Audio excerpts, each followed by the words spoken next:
Hi guys, welcome to back my channel. কেমন আছো তোমরা? আশা করি ভালো আছো আর আমিও ভালো আছি। কে কে আছো যারা কেক খেতে পছন্দ করো? আমি তো খুব পছন্দ করি। তো চলো আজকে একটু কেক বানিয়ে নেওয়া যাক বাড়িতেই। কেকের জন্য এখানে আমি বিস্কুটের প্যাকেটগুলো নিয়ে নিচ্ছি, আর ক্রিম বিস্কুটের যেগুলো ক্রিম সেগুলো আমি আলাদা করে রেখে দিচ্ছি। তারপর বিস্কুটগুলোকে গুঁড়ো করে নিয়েছি। এখানে চিনি, একটু লবণ আর একটা দুধের প্যাকেটও দিয়ে দিচ্ছি। দিয়ে ভালো করে মিক্সিতে ঘুরিয়ে বাটিতে নিয়ে নিচ্ছি। তারপর এতে দিচ্ছি আমি 1 গ্লাস দুধ, হালকা একটু গরম করে নিয়েছিলাম। এটাতে ভালো করে মিশিয়ে নিতে হবে যাতে কোনো লাম্পস না থাকে। তারপর দিচ্ছি একটু কফি পাউডার যাতে কফির ফ্লেভারটা এর মধ্যে আসে। সব কিছু ভালোভাবে মিশিয়ে নেওয়ার পর সব শেষে দিব 1 প্যাকেট ইনোটাকে অ্যাক্টিভ করার জন্য এখানে সামান্য একটু জল দিচ্ছি। দিয়ে ভালো করে এটাকে মিশিয়ে নিতে হবে।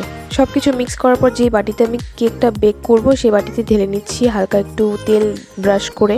আর 5 মিনিট আগে গ্যাসে আমি একটা পাতিল এইভাবে বসিয়ে রেখেছিলাম হালকা আছে। তারপর আমি কেকটি বসিয়ে দিই খুব সাবধানে। আর এখানে যে আগে থেকে দেখিয়ে রেখেছিলাম ডেরি মিল্ক যেটা চকলেট ছিল, সেটাকে আমি এখানে মেল্ট হতে বসিয়ে দিয়েছি। 40 মিনিট পর আমি কেকটা এখানে দেখতে পাচ্ছ খুব সুন্দরভাবে বেক হয়েছে।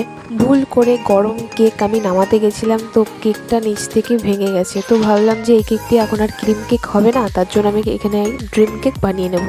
তো এখানে একটু চিনির জলও নিয়ে নিয়েছি, এখানে চকলেট গানাশও আছে।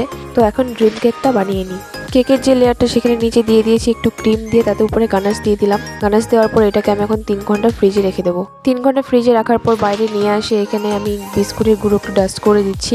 তো আজকের কেকটা ছিল ময়দা, ডিম, ওভেন, কোকো পাউডার, ক্রিম ছাড়া কি করে খুব সহজেই বাড়িতে বানিয়ে নেওয়া যায়।